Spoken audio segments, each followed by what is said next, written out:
Right now on Jamaica News Page tonight, Right now, live in Black River, you see it, two boat just collapse. Leak under the bridge when I turn over with Safari. a school trip turns into a moment of panic. Students are forced to evacuate after a boat loses power and begins drifting on the Black River in St. Elizabeth. What went wrong and just how close were they to danger?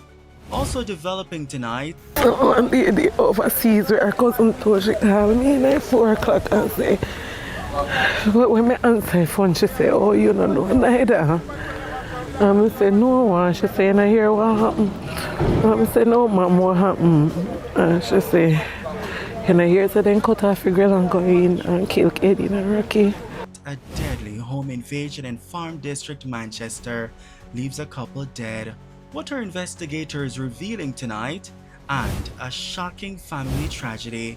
A teenager is now charged after his father is fatally stabbed during a dispute in St. Elizabeth. What neighbors are revealing about the teen? Plus, hope from the Justice Minister that Jamaica's murder toll could fall even further this year, but concerns remain in key areas.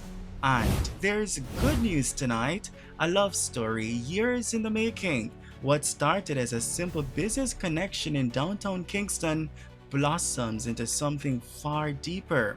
Tonight, how patience, timing, and unwavering devotion led one couple down the aisle, proving some love stories are truly worth the wait.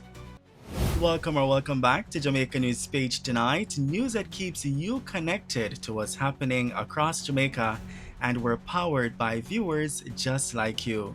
Please click subscribe and tap the notification bell to stay connected. Thank you for joining us. Patricia Richards. Jamaica News Page tonight starts right now.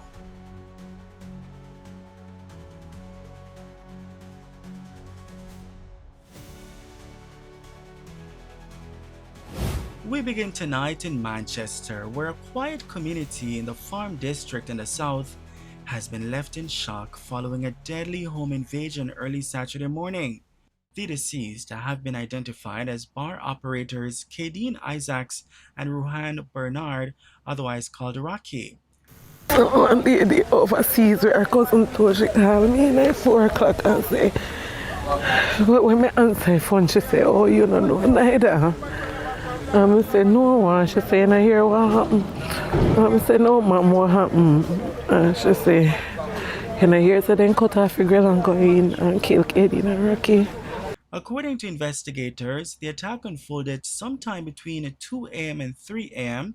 when four masked men armed with a rifle and handguns reportedly gained entry to the house by cutting a grill.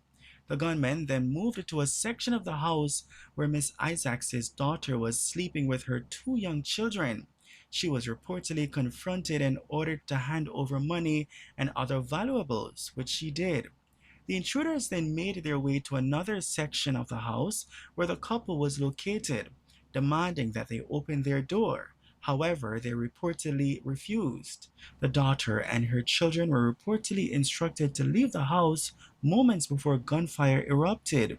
Shortly after, Miss Isaacs and Mr. Bernard were found suffering from gunshot wounds. I talked to her yesterday morning. When I come out to wait a taxi to go to work. To stop and sit down with her, I stop and sit down with her until taxi comes. So I talk to her little, and then taxi come. Whenever I put her on yesterday, man, she just said she did on her phone. That's why she never come out as long. I say, yeah, man, that's a phone sweet, yo. I just laugh with the car come. I'm going in cars. She live humble. She not even argue with nobody or nothing. She did it. Just do her own thing at work. A man see him, we always gonna do for him thing. Investigations are ongoing. Also developing tonight, a security guard was shot and killed outside his home in Spanish Town, St. Catherine on Friday night. The victim has been identified as 29-year-old Delroy Brighton, otherwise called Deli, of Garnet Avenue in the Eltham Park housing scheme. Reports are that about 9:15, Brighton, who worked at a nearby school, was seated on a tire at his gate when a car drove up. Moments later, loud explosions were reportedly heard coming from the vehicle, which then sped away from the scene. Brighton was found suffering from gunshot wounds and was assisted to hospital, where he later died while undergoing treatment. Up to news time, no motive has been established. Investigations are ongoing. Now to St. Elizabeth, where a routine school trip turned into a moment of panic after a boat carrying students along the Black River Safari malfunctioned during a tour earlier this week. The group of at least 40 students from George Headley Primary School had set out on what was expected to be a routine educational excursion. But shortly after leaving the dock, the trip took a sudden turn when the vessel, identified as the Safari Diva, experienced mechanical failure. Right now, live in Black River, you see it, two boat just collapse. Leak under the bridge when I turn over with Safari. You see it. Yeah. Right now. Witnesses reported hearing screams as frightened students and staff were evacuated, while rescuers moved quickly to bring the situation under control. Managing Director of South Coast Safaris, the parent company of Black River Safari, Joseph Swaby, says the engine lost propulsion, causing the boat to drift in strong tidal conditions. So at around 12 p.m., 12 midday, sorry, we had a group from George Headley Primary School come and visit the safari to do their yearly excursion here. It's a school that comes here quite often. Upon departing the dock, the very boat that we're on here, the Safari Diva, when engaging forward gear, it lost propulsion and shut down the engine. Because the engine was shut down and strong tidal conditions were present, the boat began to drift. Immediately, the captain started to deploy safety protocol by trying to deploy the anchor. Unfortunately, due to the silty conditions at the bottom of the river, the anchor was not able to hold sufficiently. Immediately, one of our boats who were nearby rushed to its aid to assist the boat and prevent further drift. The captain of the second boat was able to stabilize both vessels and put them into a position where we could then begin to look about doing an evacuation of all of the students and teachers that were on the vessels. Swaby has also sought to dispel claims circulating on social media that the incident was a near-death experience. He says no one was injured and that the situation was handled professionally. The incident, however, has raised concerns about safety procedures after videos appeared to show students without life jackets. Swaby insists the vessel was properly equipped, noting that life jackets were stored beneath the seats. He explained they were not distributed because a water evacuation was not being considered. Our evacuation routine actually went better than when we do our drills here, which we do every month. For persons saying that the boat was not adequately equipped with safety gear, that is severely incorrect. The very seats that you're sitting on, if you lift up one right now, you'll see that life jackets are present under all seats. The reason why the life jackets were not administered was because we never considered a water evacuation. The boats were never in position to sink or in position to overturn. It was always going to be a dry land evacuation. While describing the incident as unfortunate, Swaby acknowledged that mechanical issues such as engine failure are not uncommon in the boating industry. Preliminary investigations point to foreign debris getting entangled in the propeller, likely displaced in the river by Hurricane Melissa.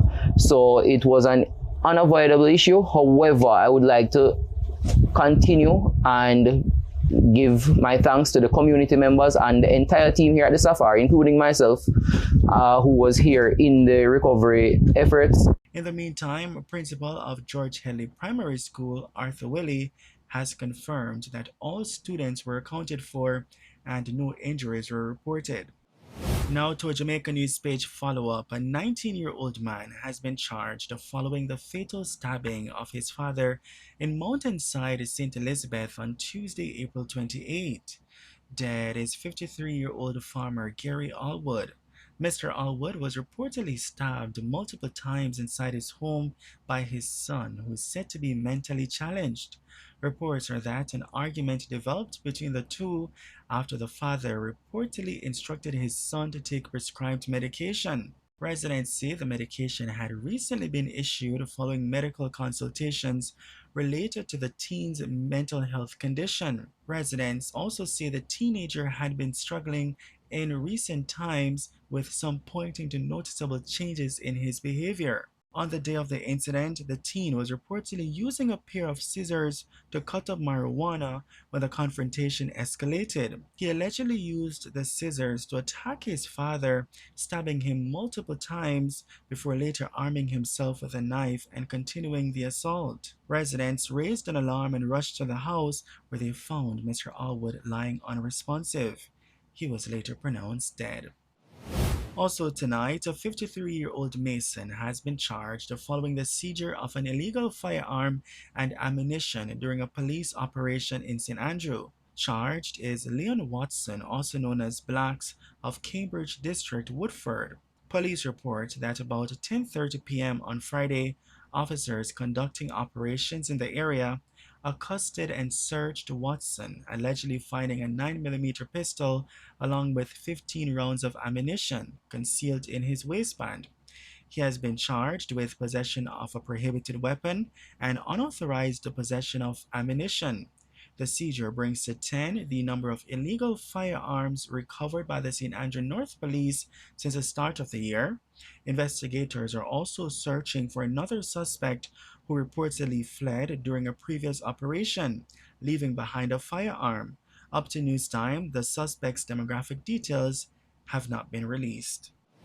Meanwhile, Justice Minister Delroy Chuck says he's hopeful that Jamaica's murder rate will decline in 2026.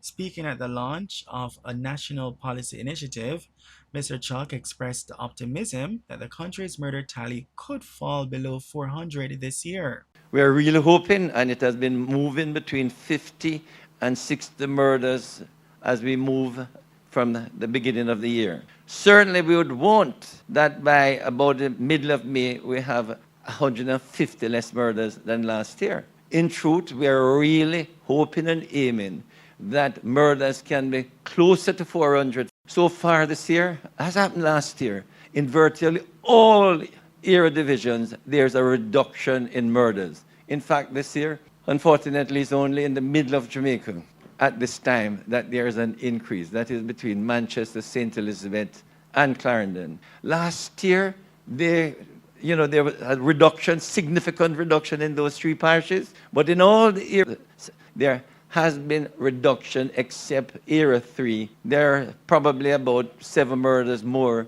this year than last year. Jamaica recorded 673 murders in 2025, representing a 41% reduction compared to the previous year. However, Minister Chuck raised concerns about continued violence in the Area 3 Police Division, which includes Clarendon, Manchester, and St. Elizabeth.